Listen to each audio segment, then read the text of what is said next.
नमस्कार, आप देख रहे हैं ग्लोबल स्टोरीज।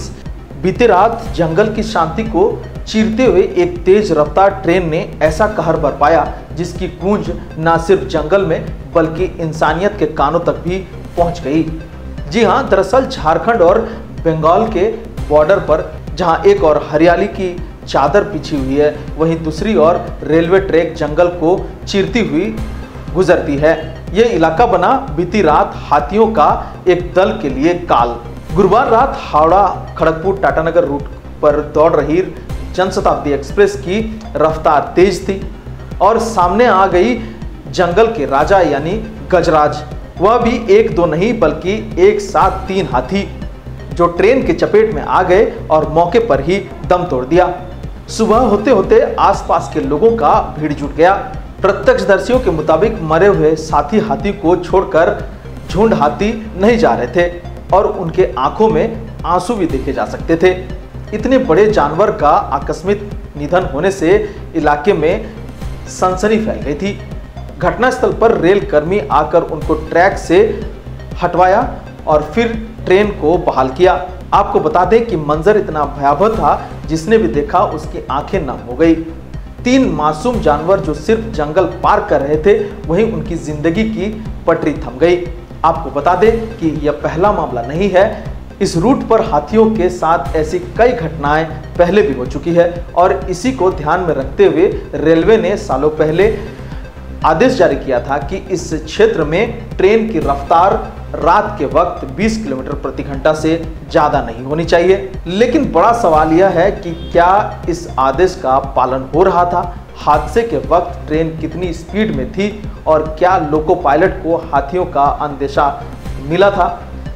चकुलिया से लेकर झारग्राम तक, गिधनी से बांसतोला, इन छोटे स्टेशनों के बीच घना जंगल है। यह इलाका हाथियों के नियमित मूवमेंट का कॉरिडोर माना जाता है। कई बार ट्रेनों को इसलिए यहाँ धीमा किया जाता है जिससे हाथियों की जान बचाई जा सके। अब सवाल उठता है, इस हादसे का जिम्मेदार कौन है?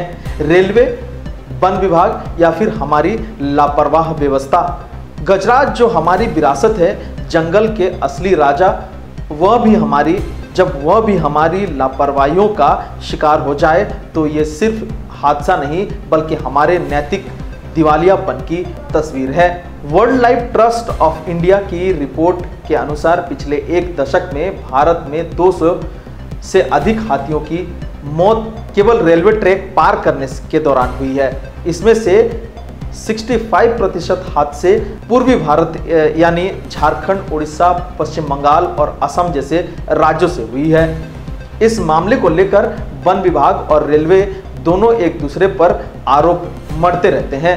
रेलवे का तर्क होता है कि हाथियों के पूर्व सूचना समय पर नहीं मिलती, जबकि वन विभाग दावा करता है कि रेलवे नियमों का पालन नहीं करता।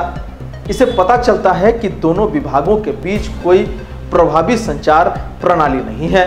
Real time movement monitoring, infrared sensor, track silencer जैसे तकनीकी की बात वर्षों से चल रही है, लेकिन जमीनी हकीकत शून्य है। भारतीय वन्यजीव संरक्षण अधिनियम 1972 के तहत हाथियों को अनुसूचित 1 के अंतर्गत रखा गया है, यानी उनकी सुरक्षा सर्वोच्च प्राथमिकता में है। ऐसे में इस तरह की मौत सीधे तौर पर कानून का उल्लंघन की श्रेणी में आती है। लेकिन अब तक ना तो रेलवे पर कोई बड़ा दंड लागू हुआ है और ना ही वन विभाग की जवाबदेही तय हुई है। अगर आप भी चाहते हैं कि भविष्य में ऐसा हादसा ना हो तो इस वीडियो को शेयर करें ताकि रेलवे और वन विभाग दोनों इस दर्शनाक सच्चाई से आंखें ना चुरा सके। प्रकृति और प्रगति में संतुलन जरूरी है, वरना एक दिन हम सब से पछता सकते हैं। वीडियो को लाइक करें, शेयर करें और सब्सक्राइब जरूर करें।